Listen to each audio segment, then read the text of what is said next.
دے کر، ذلت دے کر، وَإِلَيْنَا تُرْجَعُونَ، اور پھر ہماری طرف لوٹائے جاؤ گے۔ یہ وہ دوسری حقیقت جو میں نے کہا کہ جس پر پردہ پڑا ہوا ہے، بہت بڑا پردہ ہے۔ لوگ یہی سمجھتے ہیں کہ یہی دنیا کی زندگی ہے۔ قرآن کہتا ہے ان الدار الآخرۃ لہی الحیوان لو کانوا یعلمون، یہ تو آخرت والی زندگی ہے جو اصل زندگی ہے، کاش کہ انہیں معلوم ہوتا۔ اس سے بھی زیادہ تفصیل سے یہ آل عمران میں آئی ہے، کل نفس ذائقۃ الموت وانما توفون اجورکم یوم القیامہ، ہر جاندار کو موت کا مزہ چکھنا ہے اور پھر تمہیں پورا پورا تمہارا اجر اور بدلہ دے دیا جائے گا قیامت کے دن۔ فمن زحزح عن النار وادخل الجنۃ فقد فاز، جو کوئی آگ سے بچا لیا گیا اور جنت میں داخل کر دیا گیا وہ تو کامیاب ہو گیا۔ اللہم ربنا اجعلنا منہم، اللہم ربنا اجعلنا منہم، اللہم ربنا اجعلنا منہم۔ وما الحیات الدنیا الا متاع الغرور، اور دنیا کی زندگی تو سوائے دھوکے کے سامان کے اور کچھ نہیں ہے۔ دھوکہ کس معنی میں؟ یہ تمہیں اصل زندگی سے غافل کر دیتی ہے۔ تم کہیں سفر پر جا رہے تھے، تمہارا کہیں گھر تھا، تمہیں واپس آنا تھا، تم راستے ہی میں کسی دلچسپی میں ایسے مگن ہوئے کہ گھر بار سب بھول گئے۔ یہ تو تمہارا عارضی سا سفر تھا، تم نے اسی کو اپنی منزل بنا لیا، اپنا ٹھکانہ بنا لیا، تو دھوکہ دیا اس نے تمہیں۔ ویسے دنیا کی زندگی دھوکہ نہیں ہے، بڑی حقیقت ہے، اس لیے کہ حضور نے فرمایا انما الدنیا مزرعۃ الآخرہ، یہ دنیا آخرت کی کھیتی ہے، یہاں بوؤ گے تو وہاں کاٹو گے، یہاں کچھ کمائی کرو گے تو وہاں اس کا بدلہ ملے گا۔ اس اعتبار سے دنیا بہت بڑی حقیقت ہے، ایک ایک لمحہ بہت بڑی قیمتی شے ہے، لیکن اگر یہ دنیا تمہیں آخرت سے غافل کر دے تو اس سے بڑا دھوکے باز ہو گئے۔ یہ اصل دجال ہے۔ میں نے تقریباً 60 برس کی عمر کو جب میں پہنچا تھا تو موت کا انتظار شروع کر دیا تھا۔ میرے قریبی احباب کو معلوم ہے، میں کہتا رہا، یہ بھی کہتا رہا کہ بھائی میں اپنے حصے کا کام کر چکا ہوں، جتنی صلاحیت اللہ نے دی تھی، جتنی بھی میرے اندر استعداد تھی، میں اس کو بھرپور طریقے پر استعمال کر چکا ہوں۔ دم واپسی برسر راہ ہے عزیز و اب اللہ ہی اللہ ہے، یہ میرا معاملہ رہا ہے 60 برس کی عمر سے۔ اس کے بعد اللہ نے مزید 14 برس دیے ہیں، یہ نافلۃ لک کے درجے میں کہتا ہوں، اس کا اللہ کا عطیہ خصوصی ہے، نفل ہے، ہمیشہ کہتا رہا ہوں۔ مسنون زندگی تو 61 برس ہے ہمارے حساب سے۔ علامہ اقبال کے بارے میں سنا ہے کہ رویا کرتے تھے کہیں میری عمر حضور کی عمر سے زیادہ نہ ہو جائے۔ وہ 6 مہینے کم ہی رہی ہے حضور کی عمر سے۔ جو حضور کی عمر تھی وہی حضرت ابو بکر کی، وہی حضرت عمر کی، وہی حضرت علی کی۔ ہاں، حضرت عثمان 82 برس کے ہوئے ماشاءاللہ۔ پھر یہاں کے مجددین میں سے وہی عمر حضرت شیخ احمد سرہندی کی، وہی شاہ ولی اللہ دہلوی کی۔ ہاں، شیخ عبدالحق محدث دہلوی رحمۃ اللہ علیہ 82 برس کی عمر۔ لیکن یہ میں کہا کرتا تھا مسنون عمر تو 61 برس ہے، جسے ہم 63 کہتے ہیں، وہ اصل میں ہمارے حساب سے 61 بنتا ہے۔ وہ 63 قمری ہے، جو 9 دن کم ہے، قمری سال جو ہے وہ شمسی سال سے۔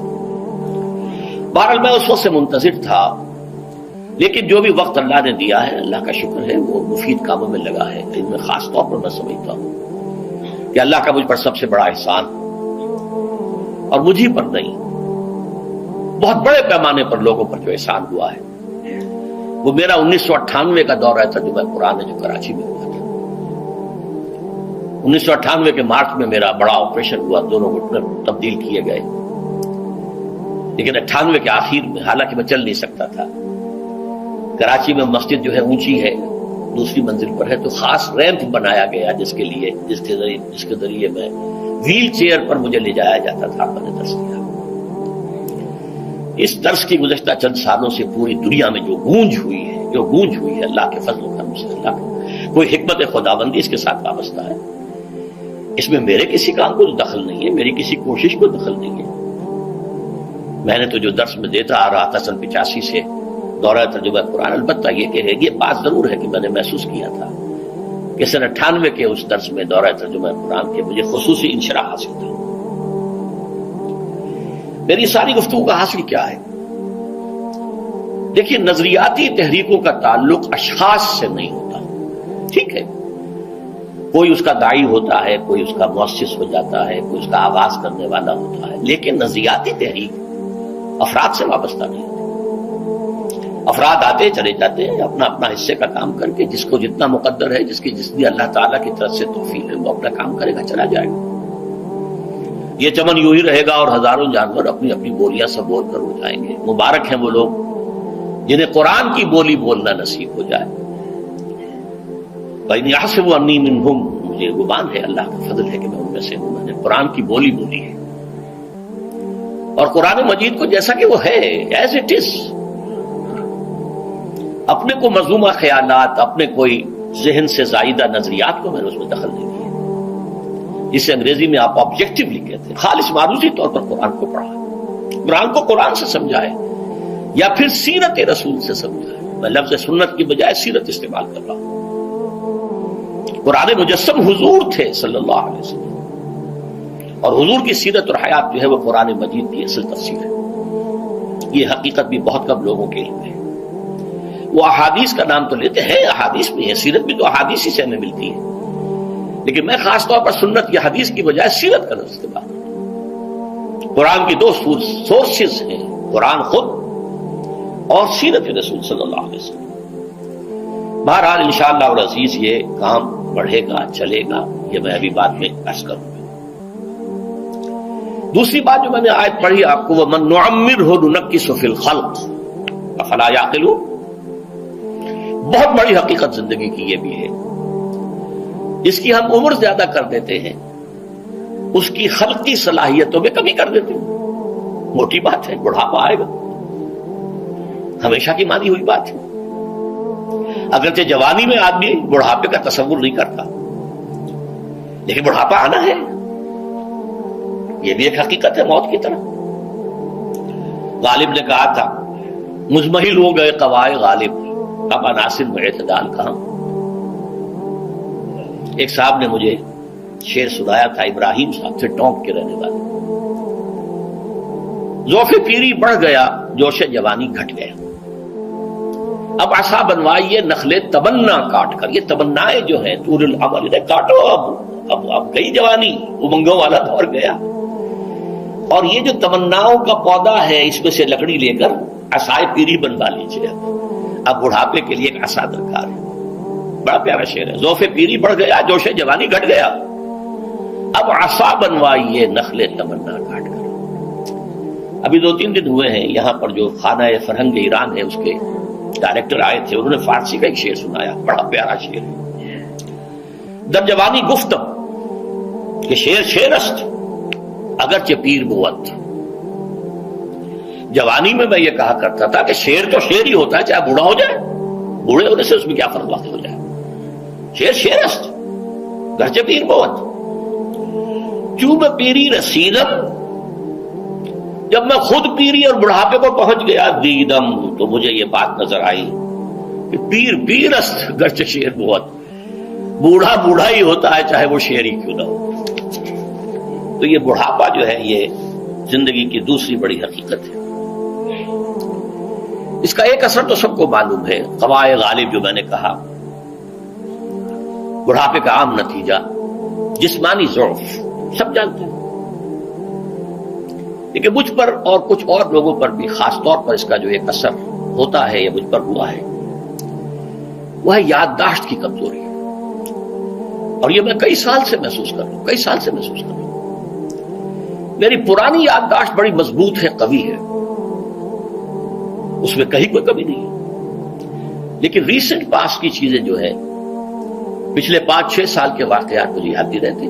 اشخاص سے ملا ہوں اور دیکھ کے پہچان لیتا ہوں، کئی بار ملاقات ہوئی، نام یاد نہیں آتا. تاریخیں اور اشخاص کے نام کے اعتبار سے تو خاص طور پر کئی سال سے میری جو میموری ہے وہ امپیئرڈ ہے. اور میں محسوس کرتا رہا ہوں کچھ عرصے سے کہ این تقریر کے دوران محسوس ہوتا بلیک آؤٹ ہو گیا، اور مجھے سلسلہ کلام جوڑنے کے لیے سوچنا پڑا. بعض اوقات 1000 کروڑ مرتبہ بولے ہوئے الفاظ غائب. اب چاہے کتنا ہی زور لگا لوں وہ لفظ یاد نہیں آئے گا. ہاں تھوڑی دیر کے بعد خود بخود یاد آ جائے گا. میرے اس آپریشن سے اب کچھ عرصے پہلے تک جو میری تقریریں یہاں ہوئی ان میں بہت سے لوگوں نے نوٹ کیا، میری تقاریر میں اب وہ روانی نہیں رہی تھی. وہ جو کراس ریفرنسز آیا کرتے تھے، جس کی بنا پر ایک مولانا عبد الکریم باریک صاحب تھے ناگپور کے، انڈیا کے، مولانا علی میاں کے وہ خلفاء میں سے، انہوں نے تفسیر بھی لکھی ہے قرآن کی، وہ ایک مرتبہ لاہور آئے تھے تو اسے بھی ملاقات ہوئی، میرا درس بھی سنا. پھر یہاں وہ ایک دینی ادارے میں گئے، وہاں میرے خلاف باتیں ہو رہی تھی، تو انہوں نے کہا بھائی اس شخص کی کیا بات کرتے ہو، اس کے سامنے تو معلوم ہوتا ہے کہ قرآن کھلا ہوا ہے، جہاں سے چاہے لے لے، پھول کھلے ہیں گلشن گلشن، لیکن اپنا اپنا دامن، تم کیا بات کر رہے ہو اس کے بارے میں. تو عبد الکریم باریک صاحب کی وہ جو تاثر تھا وہ صحیح تھا. کراس ریفرنسز کا آنا، القرآن یفسر بعضہ بعضا، اس میں بہت کمی آ گئی. بہرحال اس کے علاوہ تیسری چیز ہوتی ہے بڑھاپے میں ریزسٹنس کی کمی کی وجہ سے عوارض. بلڈ پریشر کا میں مریض ہوں اور کوئی 25 برس سے ہوں، شوگر کا میں مریض ہوں اور کوئی 5 برس سے ہوں. ایک خاص برس جو مجھ پر آیا ہے آج سے 4 سال پہلے، اس کی ایک تاریخ ہے. یہ جو امراض دماغی کے ماہرین ہیں یہ کہتے ہیں کہ ایک مرض ہے بائی پولر ڈپریشن. انسان میں کبھی تو انشراح ہوتا ہے، ایکٹیویٹی ہوتی ہے، سوچتا ہے اور ایکٹیو کرنے کے لیے، گفتگو کے لیے، بھاگ دوڑ کے لیے طبیعت میں آبادی ہوتی ہے. کبھی وہ بجھ سا جاتا ہے، کبھی وہ حرکت کرنے کو جی نہیں چاہتا، پڑا رہے کسی کونے میں، سو جائے. تو یہ بائی پولر معاملہ کہلاتا ہے، یہ ویو چلتی ہے. اچھا یہ ہے ہر انسان میں، جسے ہم عام طور پر کہتے ہیں موڈ آف ہے بھائی میرا، مجھ سے باتیں کرو. تو یہ موڈ کا آف ہو جانا، آن ہو جانا، یہ عام آدمی میں بھی ہوتا ہے. لیکن جو اللہ کے کسی فضل و کرم سے زیادہ ذہین ہو، زیادہ حساس ہو، ان میں پھر یہ جو ویو ہے یہ زیادہ اونچائی زیادہ نیچائی، زیادہ اونچائی زیادہ نیچائی، اور اس کو پھر ہم کہتے ہیں مرض، بائی پولر. یہ ہمارا خاندانی مرض ہے. والد صاحب کا تھا، وہ تھا، بڑے بھائی اظہار احمد صاحب کو ہوا، میری بڑی ہمشیرہ کو ہوا. عام طور پر اس کی عمر ہوتی ہے اور ہوتی تھی، 3 تجربے مجھے ہیں. والد صاحب کو 13 برس میں نے اٹینڈ کیا ہے اس بیماری میں، سن 52 سے 65 تک جب کہ ان کا انتقال ہوا. یہ عام طور پر شروع ہوتا ہے 50 برس کے لگ بھگ. میری عمر جب 50 برس کے لگ بھگ ہوئی تو مجھے کئی مرتبہ محسوس ہوا کہ میری تقریر کے دوران سوئچ آف ہوتا ہے. ایک مرتبہ سن 70 میں میری یادداشت کئی گھنٹوں کے لیے بالکل ضائع ہو گئی. اس کا میں نے تذکرہ کیا ہوا، میری کتاب ہے حساب کم و بیش. جو کیفیت مجھ پر گزری تھی، جس کرب کے عالم میں وہ چند گھنٹے مجھ پر گزرے تھے، میں انہیں الفاظ میں بیان نہیں کر سکتا. آدمی خراب ہے، نہ ابتدا کی خبر ہے نہ انتہا معلوم، کچھ بھی نہیں.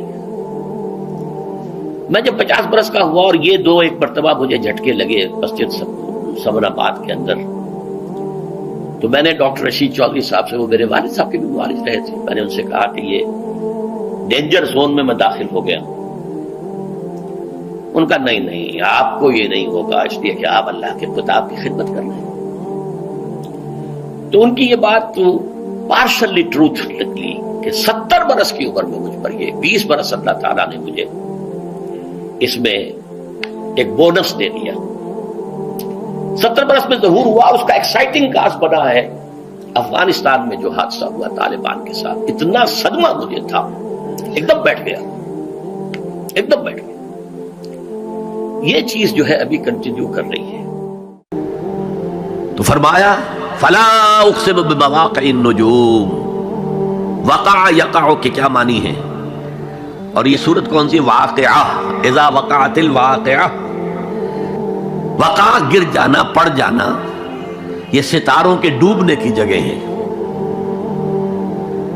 فلا اقسم بمواقع النجوم وانه لقسم لو تعلمون عظیم. اور اگر تم جانو تو یہ بہت بڑی قسم ہے جو ہم نے کھائی ہے. اس وقت کا انسان کیا سمجھتا کہ ستارے کہاں جاتے ہیں، کہاں غروب ہوتے ہیں، کہاں گرتے ہیں.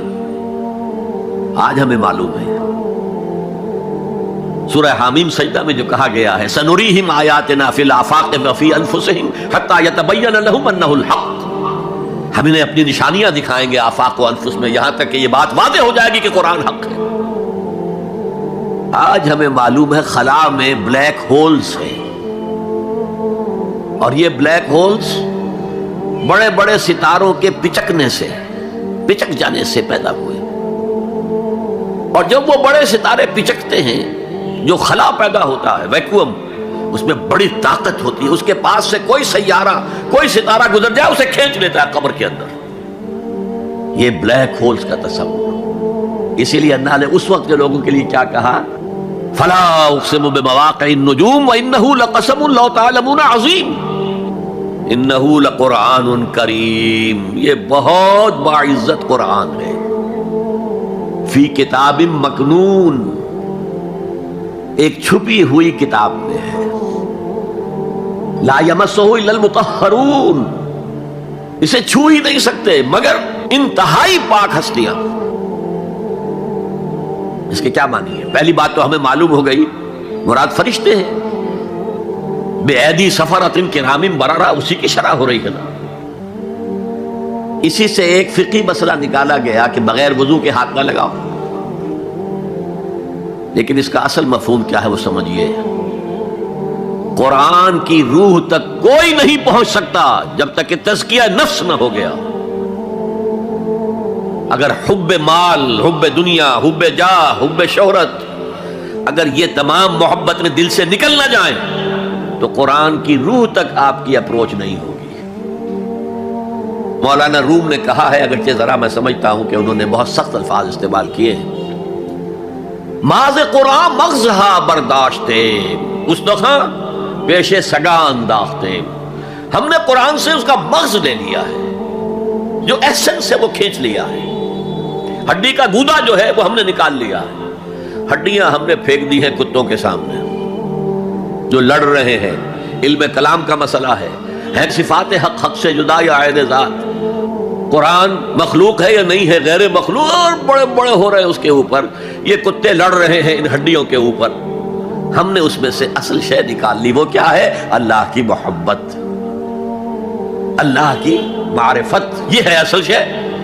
معاذ قرآن مغزہ برداشتے استخاں پیش سگا انداختے۔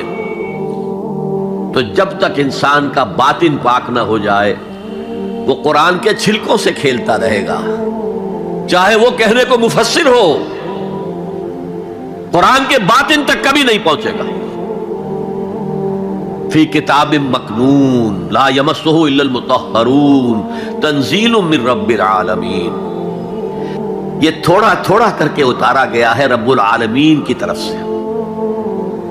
انزال کے معنی ہے دفعتاً اتار دینا۔ لیلۃ القدر میں آیا انا انزلناہ فی لیلۃ القدر۔ رمضان کے بارے میں شہر رمضان الذی انزل فیہ القرآن، باب افعال، لیکن حضور پر ایک دم نہیں اترا، تھوڑا تھوڑا تھوڑا تھوڑا 23 برس میں جا کر اس کی تکمیل ہوئی۔ اب دیکھیے جو شکوہ کیا اللہ نے، کیا اس جیسی نعمت سے تم مداہنت کر رہے ہو، بے اعتنائی کر رہے ہو، اسے پڑھتے نہیں ہو، اسے سمجھتے نہیں ہو، اس پر عمل نہیں کرتے، اسے اپنا امام نہیں بناتے؟ تمہارا طرز عمل یہ ہے، بلکہ تم نے اپنا نصیب یہ بنا لیا ہے کہ تم اسے جھٹلا رہے ہو۔ غور کیجئے، جھٹلانا جو ہے دو طرح کا ہے، ایک ہے زبان سے کہنا کہ یہ نہیں ہے، کوئی اللہ کا کلام نہیں ہے، یہ قرآن وغیرہ جھوٹ، سب اساطیر الاولین ہیں، یہ محمد نے گھڑ لیا ہے وغیرہ وغیرہ، جھٹلانا ہو گیا۔ ایک جھٹلانا ہے عمل سے جھٹلانا، مان تو لیا اللہ کا کلام ہے لیکن اس کی حرام کردہ شے کو اپنے لیے حلال کیا ہوا ہے۔ حدیث نبوی ہے ما آمن بالقرآن من استحل محارمہ، اس شخص کا قرآن پر کوئی ایمان نہیں ہے جو اس کی حرام کردہ چیز کو اپنے لیے حلال ٹھہرا لے۔ اس اعتبار سے غور کیجئے، اور اس کی مثال بھی دی ہوئی ہے سورہ جمعہ میں، مثل الذین حملوا التوراۃ ثم لم يحملوها كمثل الحمار يحمل اسفارا بئس مثل القوم الذین کذبوا بآیات اللہ واللہ لا يهدی القوم الظالمین۔ مثال ان لوگوں کی جو حامل تورات بنائے گئے تھے اور پھر انہوں نے اس کی ذمہ داری کو ادا نہیں کیا، اسے قائم نہیں کیا، اس کے احکام پر عمل نہیں کیا۔ جیسے فرمایا ہے سورہ اعراف میں قل یا اہل الکتاب، کہہ دیجئے اے نبی صلی اللہ علیہ وسلم، اے کتاب والو، لستم علی شیء حتی تقیموا التوراۃ والانجیل وما انزل الیکم من ربکم، تمہاری کوئی حیثیت ہماری نگاہ میں نہیں ہے، تمہارا منہ نہیں ہے کہ ہم سے دعا کرو جب تک کہ تم تورات اور انجیل کو اور جو کچھ نازل کیا گیا تمہاری طرف اسے قائم نہیں کرتے۔ آج اللہ ہماری دعائیں نہیں سنتا، 30 لاکھ جا کر حج کرتے ہیں، دنیا کے حالات میں کوئی ذرہ برابر فرق آتا ہے؟ اول تو حرام کی کمائی سے حج ہو رہا ہے، تو حج ہے ہی نہیں سرے سے، جو کچھ کرتے گئے تھے سودی کاروبار وہی آ کر دوبارہ شروع کر دیا، سرکاری ملازمت تو جو رشوت پہلے لے رہے تھے اس کے بعد آ کر شروع کر دیا۔ یہ کیا ہے؟ یہ تکذیب بالعمل ہے، جھٹلانا ہے۔ تم نے اپنا نصیب یہ بنا لیا ہے کہ تم قرآن کو جھٹلا رہے ہو، جیسے کہ انہوں نے جھٹلایا تھا۔ مثل الذین حملوا التوراۃ ثم لم يحملوها كمثل الحمار يحمل اسفارا، ان کی مثال ان گدھوں کی سی ہے جن پر کتابوں کا بوجھ لاد دیا گیا۔ مکالمات فلاطوں، گٹھڑی باندھ کر گدھے کے اوپر رکھ دیجئے تو کیا وہ واقعی منطقی اور فلسفی بن جائے گا؟ یہ مثال اللہ دے رہا ہے۔ اور یہ مثال کیوں دی گئی ہے؟ اس آئینے میں ہمیں ہماری تصویر دکھائی گئی ہے۔ تم اگر قرآن کا حق ادا نہیں کر رہے تو تمہاری مثال وہی ہے جو یہود کی تھی۔ بئس مثل القوم الذین کذبوا بآیات اللہ، بری مثال ہے اس قوم کی جس نے اللہ کی آیات کو جھٹلایا۔ تو زبان سے تو یہودیوں نے کبھی نہیں جھٹلایا تورات کو، عمل سے جھٹلایا ہے۔ یہ وہ 5 مقامات ہیں جن میں اللہ تعالیٰ نے خود اپنے کلام کی ثنا بیان کی ہے، تعریف کی ہے، اس کی عظمت کو بیان کیا۔ اب میں آپ کے سامنے ایک حدیث رکھنا چاہتا ہوں، حضور نے کیا فرمایا۔ ایک حدیث سنا چکا ہوں آپ کو، عن عثمان بن عفان رضی اللہ تعالی عنہ قال قال رسول اللہ صلی اللہ علیہ وسلم خیرکم من تعلم القرآن وعلمہ، تم میں سے بہترین لوگ وہ ہیں جو قرآن سیکھیں اور سکھائیں۔ یہ حدیث بڑی عجیب ہے، یہ ترمذی میں بھی ہے اور دارمی میں ہے، اور اس کے راوی حضرت علی ہیں رضی اللہ تعالی عنہ۔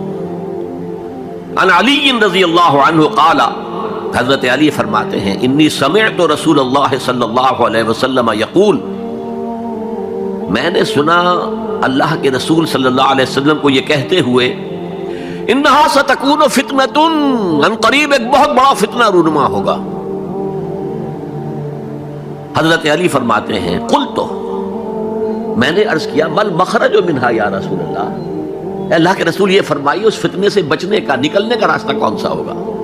جیسے آپ بڑے بڑے حالوں میں دیکھتے ہیں ایگزٹ، عرب ممالک میں لکھا ہوتا ہے مخرج، اگر کہیں آگ لگ جائے، کہیں دھواں بڑھ جائے تو نکلو، لال جو روشنیاں ہیں ان کے اندر جو نیچے دروازے ہیں ان کی طرف جاؤ، یہ مخرج ہے جان بچانے کے لیے۔ یہاں ایک لحظہ توقف کر کے ہمارا اور صحابہ کا جو فرق ہے اس کو نوٹ کر لیجئے۔ اگر ہم ہوتے تو کیا پوچھتے، حضور یہ فتنہ کب آئے گا، کدھر سے آئے